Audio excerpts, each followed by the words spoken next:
Assalamualaikum warahmatullahi wabarakatuh. Izin memperkenalkan diri. Nama saya Aris Saiful Iman, mahasiswa STISIP Setiari Budi Rangkas Bitung, semester 7 Ilmu Administrasi Negara.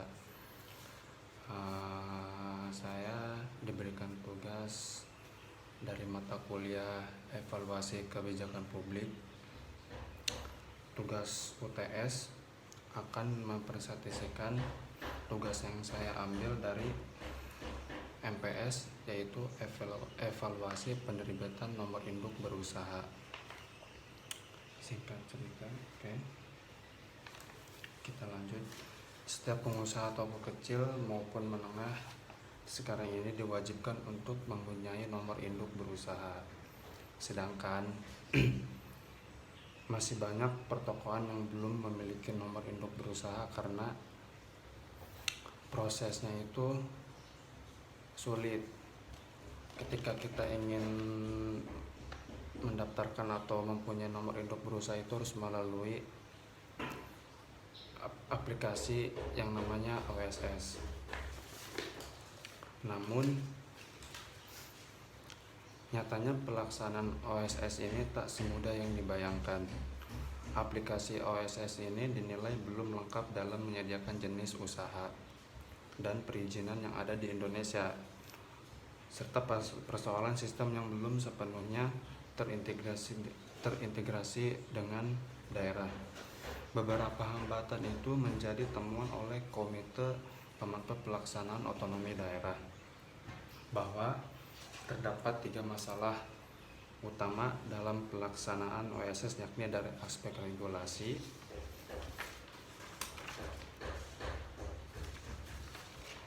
aspek sistem, dan aspek tata laksana. Dari aspek regulasi ada 3 hal yang menjadi catatan. Yang pertama, adanya disharmoni aturan antara norma, standar, prosedur, dan kriteria NSPK terhadap OSS.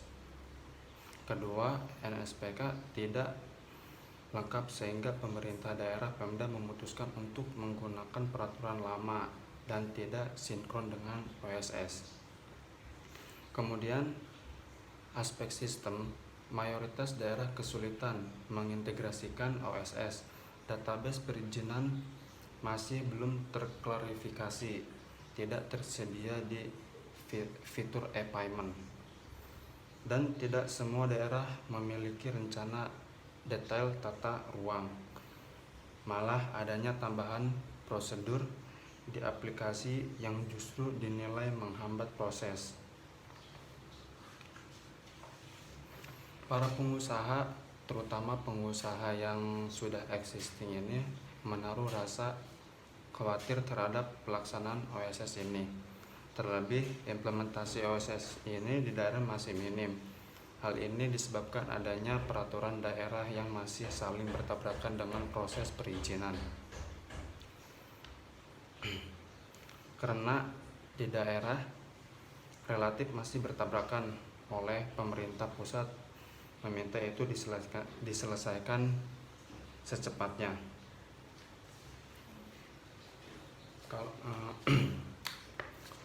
Berdasarkan data, demi memudahkan para pengusaha di Kabupaten Lebak untuk mendapatkan perizinan atau usaha dagang melalui Perpres nomor 91 tahun 2017, pemerintah mengeluarkan kebijakan baru dalam hal pembuatan perizinan nomor induk berusaha. Aturan ini secara resmi diberlakukan terhitung sejak Mei 2018. Adanya NIB ini tentu akan semakin memudahkan para pengusaha dalam mendapatkan perizinan usaha. Pasalnya, pengusaha kini tak perlu lagi repot mengurus segala surat izin usaha seperti SIUP, IUI, TDP, dan masih banyak lagi. Belum lagi dengan prosedurnya yang terbilang memakan waktu, bahwa berdasarkan pertimbangan sebagaimana dimaksud pada huruf A, perlu membentuk peraturan daerah tentang perubahan atas peraturan daerah Kabupaten Lebak.